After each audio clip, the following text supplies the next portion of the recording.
नमस्कार। आप देख रहे हैं बिस्तर की खास पेशकश। अब की सबसे बड़ी अभी जो खबर है वो है ये कि सोने और चांदी की कीमतों में भारी गिरावट देखने को मिल रही है। तो ये अचानक से क्यों हड़कंप मच गया, चढ़ती कीमतें एकदम से क्यों टूट गई। और कल से ही हम देख रहे हैं कि 10 बजे के बाद से बाजी पलट गई अंतर्राष्ट्रीय बाजारों में भी और घरेलू बाजार में भी। कल अंतर्राष्ट्रीय बाजार में इंट्राडे में बहुत तगड़ी बिकवाली हो गई थी, फिर रिकवर कर गए। आज सुबह सुबह एकदम से बिकवाली हुई थी, फिर रिकवर कर गए।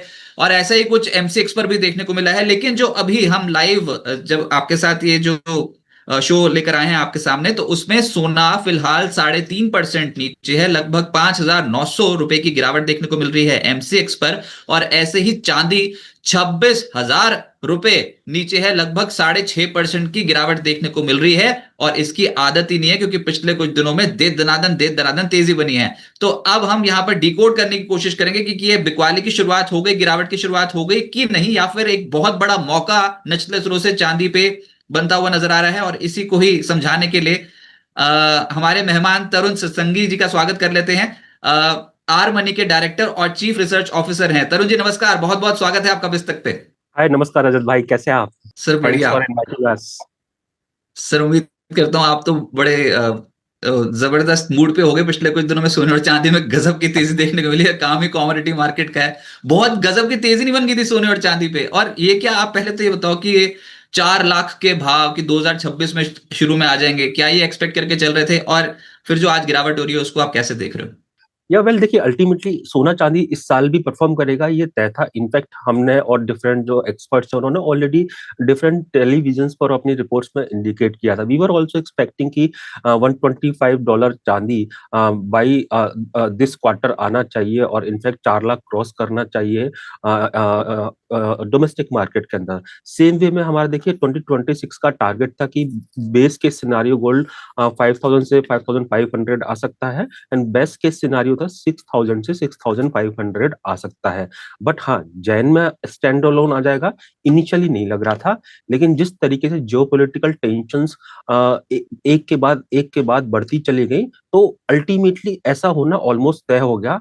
जैसे ही ईरान के साथ यूएस का जो वॉर चला न्यूक्लियर प्रोग्राम को लेके, तो एग्जैक्टली वॉर का जो रिस्क प्रीमियर, क्योंकि उन्होंने बोला कि we will attack on you अगर कंप्रोमाइज नहीं करोगे, तो that was the game changer for gold and silver. उसकी वजह से हमने देखा कि मैसिव रैली प्राइस के अंदर देखने को मिली। हम्म। तो ये तो हो गया कि तेजी का कारण कि जियोपॉलिटिकल टेंशन एकदम से एस्केलेट हो गए थे। लेकिन ये आज की फिर ये एपिसोड क्यों चेंज होता हुआ नजर आ रहा है? अब एक तो लालच आ रहा है कि भाई 27,000 रुपए नीचे आ गई चांदी। लेकिन कल इंट्राडे का मूव कैसे, ये 10 बजे को अचानक क्या हो गया था कल? ये चांदी कुछ 70,000 रुपए मैंने सुना कि ऊपरी स्तरों पर एकदम से दिन नीचे आनी शुरू हो गई थी। तो ये वोलेटिलिटी अचानक क्यों बढ़ गई? हाँ देखिए, अल्टीमेटली अभी भी मैं एक चीज कहना चाहूंगा। Risk to upside in case of gold and silver remains to on for medium to long term remains very much intact, यानी कि लंबे समय में गोल्ड सिल्वर फर्दर रैली करेंगे।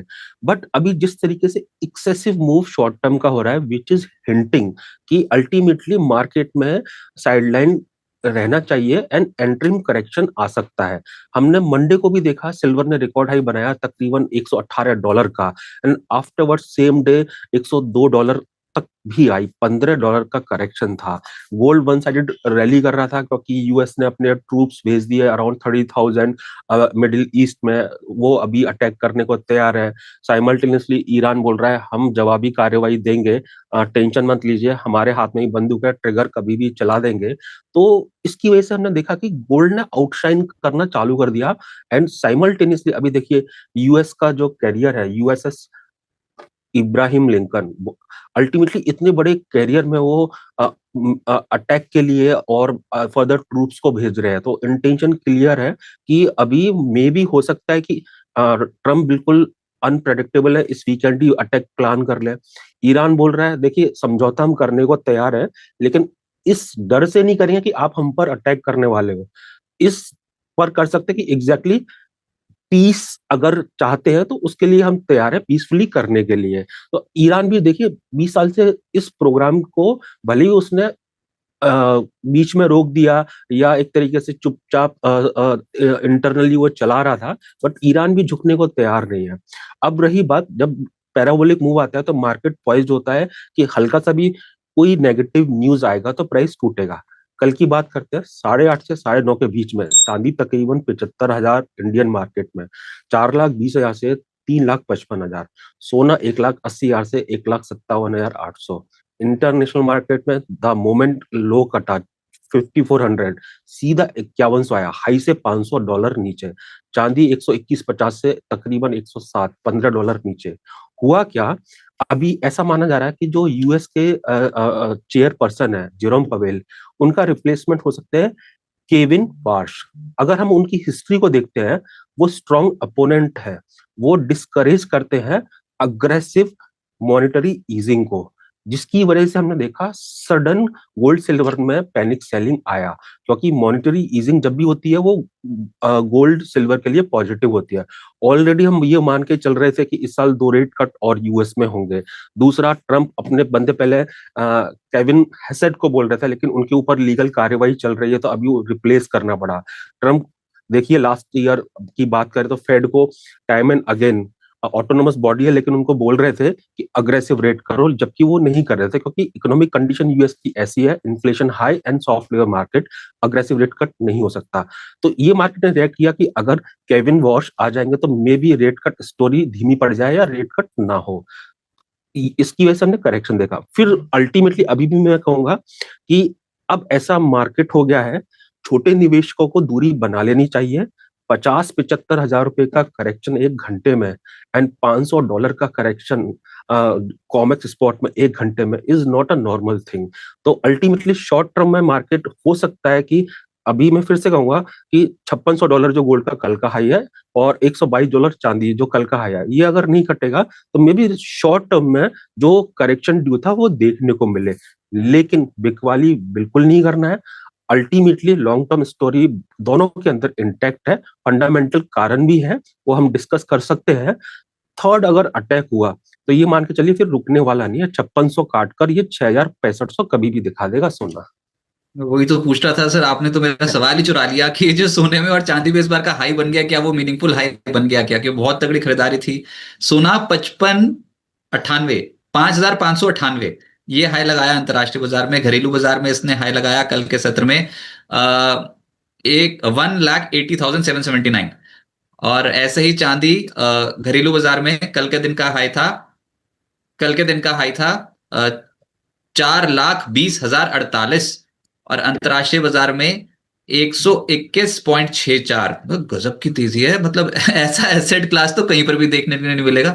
तो ये क्या मीनिंगफुल हाई समझे, कुछ समय तक दबाव रह सकता है, इसको इस तरीके से भी तो देखें कि अब बजट आने में बहुत कम समय बचा हुआ है, और वित्त मंत्री क्या कोई ऐलान कर सकती हैं, खासतौर से सरकार को भी तो दिख रहा होगा कि सोने और चांदी की कीमतें बहुत तेज गति से ऊपर जा रही हैं, तो बजट में इसके ऊपर कुछ ऐलान हो सकता है कि जिसके चलते भाजपा तक कुछ करेक्शन देखने को मिले। देखिए, ज्यादा से ज्यादा अगर होगा तो इंपोर्ट ड्यूटी कट हो सकती है, जीएसटी थोड़ा सा और रेशनलाइज किया जा सकता है, तो that will have a one time impact on the prices. और प्राइजेस जो बढ़ रहे हैं एक्चुअली डोमेस्टिक नहीं, इंटरनेशनल कारणों से बढ़ रहे हैं। हाँ, हमारे यहाँ ज्वेलरी इंडस्ट्री के अंदर काम बिल्कुल खत्म हो गया है, जो भी डिमांड आ रही है वो बुलियन की बाइंग और सेलिंग की आ रही है। ज्वेलरी बिजनेस ये मान के चलिए कि 6 महीने में एक तरीके से तबाही के दौर पर है, बिल्कुल काम नहीं है, खाली बैठे हुए हैं लोग, कोई ज्वेलरी खरीदने नहीं आ रहा है। बट फैक्टर इस तरीके से है सोने चांदी के ग्लोबली, लॉन्ग रन में ये अभी फर्दर रैली देगा ही देगा। शॉर्ट टर्म में जिस तरह से अभी कल का मूवमेंट हुआ, आपका थीम भी है क्या टॉप बन गया, देखिए मे भी हो सकता है शॉर्ट टर्म का टॉप बन जाए, लेकिन अगेन मैं बोलूंगा इस वीकेंड थोड़ा सा रिस्की हो सकता है। अगर वीकेंड कुछ भी अटैक हुआ या कुछ भी अगर स्टेटमेंट आया कि ईरान के ऊपर हम करने वाले हमला, तो मंडे नया हाई हो जाएगा। अगर नहीं आया या कुछ समझौते के ऊपर आया, क्योंकि अभी देखिए मिडिल ईस्ट के जो नेशंस है ना, वो चाहते हैं कि समझौता हो जाए। सऊदी ने, कतर ने, इजिप्ट ने और अदर कंट्रीज ने ऑलरेडी कोशिश करी है ईरान के जो फॉरेन मिनिस्टर है, प्रेसिडेंट है, उनसे बात करने की, और वो यूएस से भी कंसिस्टेंटली बात कर रहे हैं कि एमिकेबली कुछ सोल्यूशन निकल जाए। कुछ पीस टॉक की तरफ अगर निकल के आता है वीकेंड पे, तो हो सकता है कि मंडे को बहुत स्ट्रॉन्ग गैप डाउन ओपनिंग हो। अब ऐसा अनसर्टेन मार्केट है and Friday factor is there, weekend पे कुछ ना कुछ ट्रम्प साहब ट्वीट करते ही हैं, वो आएगा वही मंडे को मार्केट को ड्राइव करेगा। In case of short term uncertainty, I think we should remain sideline. कोई करेक्शन आता भी है, लॉन्ग रन थीम चेंज नहीं हुई है, specially in case of silver. ये 2011 वाला तेजी नहीं है, 1979-80 वाला तेजी नहीं है, ये 2024, 25, 26 वाला तेजी है, जो हो सकता है 10 से 15 साल कंसिस्टेंटली देखने को मिले। पेस मैं नहीं कहता कि सेम रहेगा, लेकिन ultimately long run bull market है सिल्वर का। और अगर करेक्शन भी आएगा तो अल्टीमेटली आप ये मान के चलिए कि 5 to 10 ईयर्स के हिसाब से बाय करेंगे तो सिल्वर, जो मैं कहता हूं आपके शो के माध्यम से, सदियों से पैरों में पहनी जाती थी, अब गले में पहनी जाएगी। और मे भी हो सकता है अगले 15-20 साल बाद गले में पहनने के लिए भी लोग तरस है। यूएस ने ऐसे ही रेयर मिनरल के अंदर इसको नहीं डाला है, चाइना ने ऐसे ही एक्सपोर्ट कर्व नहीं किया है। कुछ ना कुछ तो रीजंस है। इंडस्ट्रियल एप्लीकेशंस एक्सपोनेंशियली बढ़ रहे हैं जहां जहां इसके यूज होते हैं। ईवीज की बात करें, अगर मैं ईवीज की बात करता हूं, देखिए एग्जैक्टली मैंने ऑलरेडी आप ही के शो के दौरान कहा हुआ है, 2000 किसी ने नहीं सोचा था 10 साल पहले इतनी तेजी से ईवी ग्रो करेगा। 2019 के आसपास तकरीबन 2 से 3% का शेयर था टोटल व्हीकल्स के अंदर। नाउ वो 22 से 23% के आसपास है। डेटा सेंटर 4600 हो गए हैं, एंड नेक्स्ट 5 to 10 ईयर्स में 1,50,000 तक भी हो सकते हैं। एंड सोलर, ग्रीन एनर्जी, इतने सारे एप्लीकेशन बढ़ रहे हैं। तो सिल्वर का जो स्टोरी है इस बार का बहुत डिफरेंट है। मार्केट में अगर सेटलमेंट भी होता है, सेफ हेवन बाइंग खत्म भी होती है, करेक्शन होगा शॉर्ट टर्म का, लेकिन उसके बाद में सिल्वर में फिर से तेजी देखने को मिलेगी, क्योंकि लगातार 6 साल से सिल्वर मार्केट डेफिसिट में है। डेफिसिट था पहले 110 से 120 मिलियन ऑन्सेस का, लास्ट ईयर 200 ऑन्सेस का रहा, इस साल 300 ऑन्सेस का रहने का है। 1/3 of the total silver production in the world. तो समझ सकते हैं कि एग्जैक्टली ये कहानी लंबी है और ये डेफिसिट लंबा चलने वाला है। Not only in Indian market, international market अभी फोमो फैक्टर, जैसे कि सभी को लगता है कि सिल्वर में तेजी है, मिस ना हो जाए, हर कोई अभी पेपर फॉर्म में नहीं लेना चाहते हैं। हर कोई चाहता है कि मैं डिलीवरी लूं और अपने पास रखूं चांदी को। क्यों नहीं लोगों को कॉन्फिडेंस आ रहा है, लग रहा है कि पेपर में सेटलमेंट कैश से हो जाएगा, हम मिस कर जाएंगे। तो इस वजह से आप एलबीएमए देख लीजिए, शंघाई देख लीजिए, आप कॉमेक्स देख लीजिए, वहां के लोग भी क्या है, अब एक्शन से डिलीवरी की मांग कर रहे हैं। वो कैश सेटलमेंट करने को तैयार नहीं है। तो फैक्टर्स जो है वो लॉन्ग ड्राइविंग फैक्टर्स हैं, बट शॉर्ट टर्म जो वॉलेटिलिटी है वो न्यू नॉर्मल हो गया है और ऐसा देखने को मिलेगा। शॉर्ट टर्म में बिल्कुल भी नहीं किसी को सलाह दूंगा कि ऐसे मार्केट में जो 10-10% टूट रहा है और या चढ़ रहा है, वो अल्टीमेटली ऐसा मार्केट लंबे समय तक ऐसा मूव दे नहीं सकता। कहीं लंबे प्राइस पर आपने बाय या शॉर्ट कर लिया, फंस गए, तो अल्टीमेटली ये मान के चलिए किसी ने अगर 1 साल में सोने चांदी में जो कमाया हुआ ना, वो एक दिन में ही गवा देगा। सही बात है, बहुत ज्यादा वोलेटिलिटी देखने को मिल रही है। अब फिर वो वाले प्राइस टारगेट्स, आप पहले ये जो गिरावट शुरू हुई है जो 8% अभी आपकी मेरी बात हो रही है, तो सिल्वर नीचे है तो और गहरा सकता है ये गिरावट। तो कहाँ तक की करेक्शन देख रहे हो ये जो साल शुरू हुआ था, साल 2026, तो हमने चांदी को 2,54,000 से दौड़ता देखा है और हाई लगाया 4,20,000 का। तो अब अगर करेक्शन आई भी तो क्या लेवल होगा जिसपे आपको लगेगा हाँ अट्रैक्टिव बेट साबित हो सकती है चांदी? देखिए, मैं ना मार्केट के ट्रेंड के साथ फ्लो करना प्रेफर करता हूँ, और ना ही मैं टॉप और बॉटम फाइंड आउट करने की कोशिश करता हूँ, क्योंकि ये नेक्स्ट टू इम्पॉसिबल है करना। आप ये सोचिए कि 160% लास्ट ईयर चांदी मूव किया, 160 से 165%। इस साल जैन अलोन 65% के आसपास का मूवमेंट है। ऐसे मूवमेंट में करेक्शन, देखिए मार्केट अगर इतनी तेजी से बढ़ रहा है, एक सेइंग है, जितनी तेजी से मार्केट बढ़ता है ना, उसके 10 टाइम्स ज्यादा तेजी से मार्केट टूटता है। तो मैं मे भी हो सकता है because of negative sentiment. Mean price अगर मैं कहता हूँ, फॉर एग्जांपल मेरे को लगता है कि 2,50,000 के आसपास स्टेबल होने चाहिए, बट मार्केट कभी भी है ना मीन के पास नहीं रहता। स्पेकुलेटिव जो पोजीशंस होती है वो ओवर रिएक्शन अपसाइड में करती है, डाउन साइड में भी करती है। अब कहाँ रुकेगा पता नहीं, लेकिन मेरा ऐसा मानना है फिलहाल तो करेक्शन के लेवल में बता देता हूँ, 5600 नहीं काटा तो 5100 से 5600 के बीच में कॉमेक्स स्पॉट में गोल्ड रहेगा। एंड 5098 जो कल का लो है, वो अगर कटेगा तो $300-400 का फर्दर करेक्शन शॉर्ट टर्म में देखने को मिल सकता है। ऐसे ही मैं सिल्वर की बात करता हूँ, 122-50 के ऊपर नहीं गया, एंड कल का लो है जो कि $106.70 के आसपास का, तो हम ले लेते हैं $106। $106 के नीचे अगर गया सिल्वर, तो हो सकता है ये 95 से $90 आने की कोशिश करे। तो दीज आर द लेवल जो यहाँ पर अगर कटेंगे डाउन साइड में 5098 and 106.5, then correction further extend होते हुए दिखेगा जो हमने कल 8:30 से 9:30 के बीच में वोपिंग करेक्शन देखा था। ये लो नहीं कटेंगे तो साइडवेज रहेंगे। अब तेजी तभी है जब कल के हाई कटे, क्योंकि इतने बड़े मूव के लो और हाई आसानी से नहीं कटते। कॉपर में 29 दिसंबर को हमने देखा था, सॉरी मैं कॉपर की बात बीच में कह रहा हूं, मैं समझाना चाह रहा हूं एग्जैक्टली कि हमको मार्केट को न्यूट्रल तरीके से देखना चाहिए।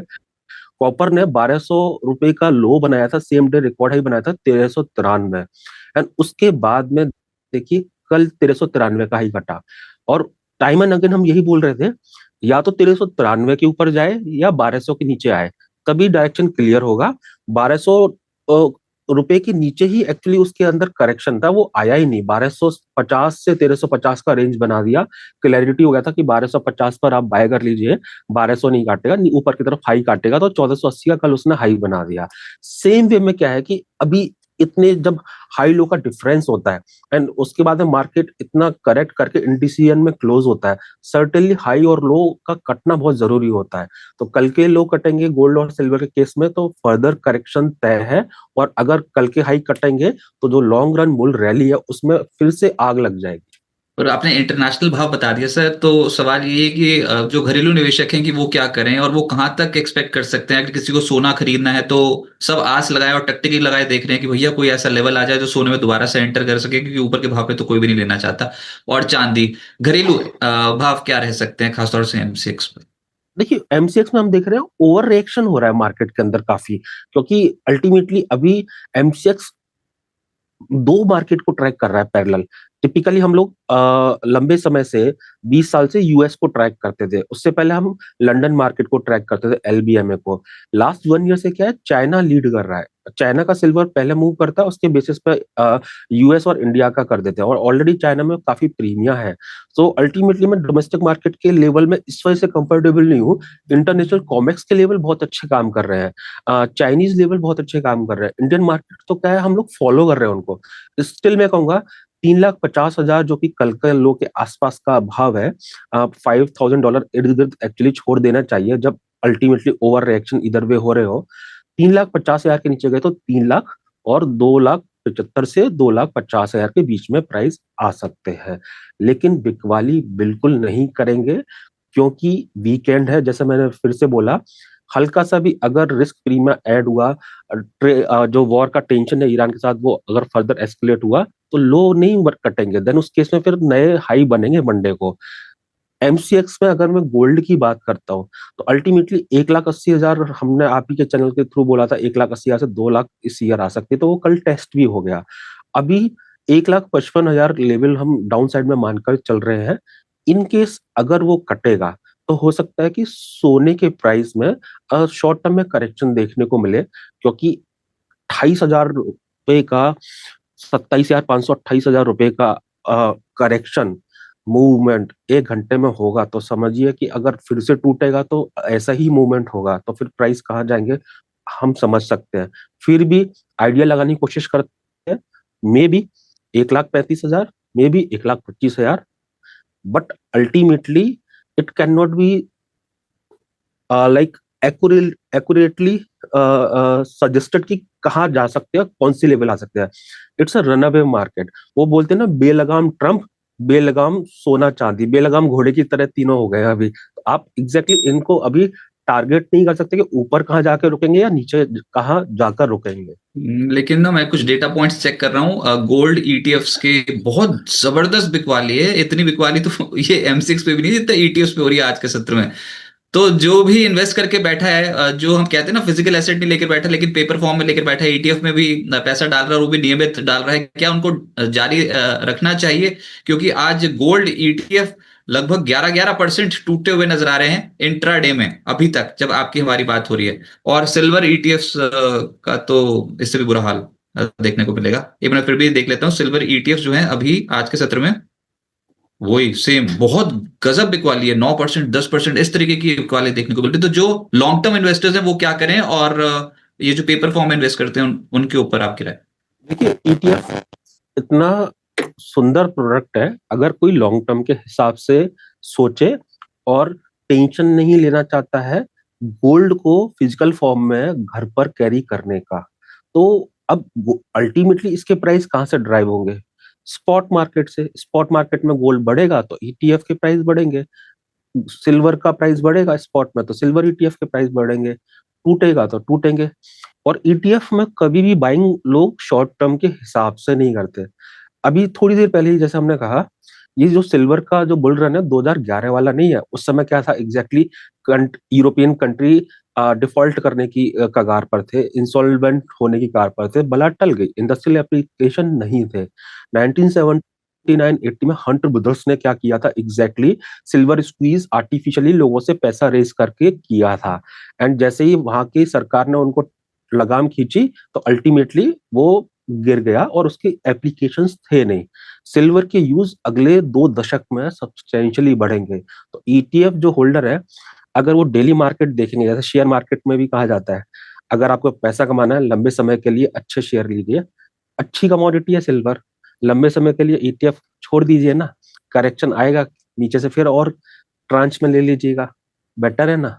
राइट। लेकिन लग रहा है कि चांदी में जिस तरीके की पकड़ चाइना बनाने की कोशिश कर रहा है, वो थोड़ा सा रिलैक्स करेगा। उसको भी तो दिख रहा है दाम बहुत ऊपर हो गए हैं तो ये तो सबको दिख रहा होता है, सेंट्रल बैंक को दिख रहा होता है, जो भी खरीदना चाहता है उसको तो लग ही रहा होता है भैया दाम बहुत ऊपर आ गए हैं। तो आपको लगता है कि सेंट्रल बैंक्स की खरीदारी बहुत स्ट्रांगली रह सकती है, या फिर अभी वो भी थोड़ा कतराएंगे खरीदारी करने से?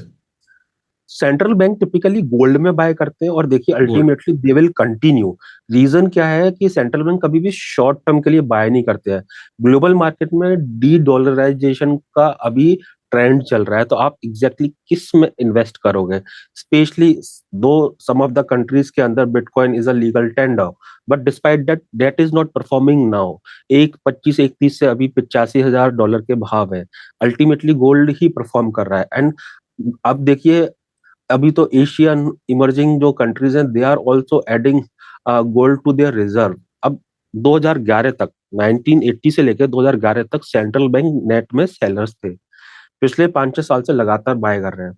टिपिकली इनका शॉर्ट टर्म टाइम फ्रेम नहीं होता, इनका स्पेकुलेशन का कोई कारण नहीं होता। इनको क्या होता है एग्जैक्टली, अपने रिजर्व को इस तरीके से मेंटेन करना है कि वो उनके लिए, उनकी इकोनॉमी के लिए फ्रूटफुल रहे। सो या सेंट्रल बैंक का जो गोल्ड बाइंग स्टोरी है डेट विल रिमेन इंटैक्ट, क्योंकि देखिए प्राइस बढ़ रहा है, एंड प्राइस बढ़ रहा है तो किसको लेना अच्छा नहीं लगेगा। आप अभी सराफा मार्केट में चले जाइए, ज्वेलरी का तो डिमांड नहीं है। हर बंदा 5-10 लाख रुपए का कैश ला के बोलता है मेरे को चांदी चाहिए, वो भी आज के भाव में चाहिए। तो अल्टीमेटली इस तरीके का जो मूवमेंट होता है, और अल्टीमेटली जियोपॉलिटिकल अनसर्टेनिटी होती है, तो वो इकोनॉमी और करेंसी के लिए हमेशा नेगेटिव होती है। जब वो नेगेटिव होगी इकोनॉमी और करेंसी के लिए, तो लोग सोने चांदी में जाएंगे। सेंट्रल बैंक तो हमसे ज्यादा होशियार है वर्ल्ड के, ठीक है। तो मेरा ऐसा मानना है कि वो जो कर रहे हैं वो हमसे ज्यादा, उनके पास डेटाज होंगे और हमसे ज्यादा वो स्मार्ट पीपल है।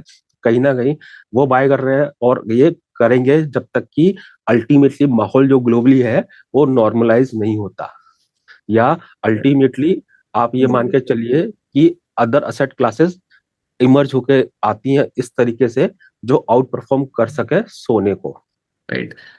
तरुण जी, बहुत शुक्रिया आपका हमारे साथ जुड़ने के लिए। और जब बजट आएगा ना तो सर आपको एक बार फिर से हम जरूर याद करेंगे। प्लीज प्लीज उसमें समय जरूर दे दीजिएगा, क्योंकि इम्पैक्ट तो पड़ेगा। देखो, जो जो बजट की भी अनाउंसमेंट आएगी उसका इम्पैक्ट सोने चांदी की कीमतों पे भी पड़ेगा।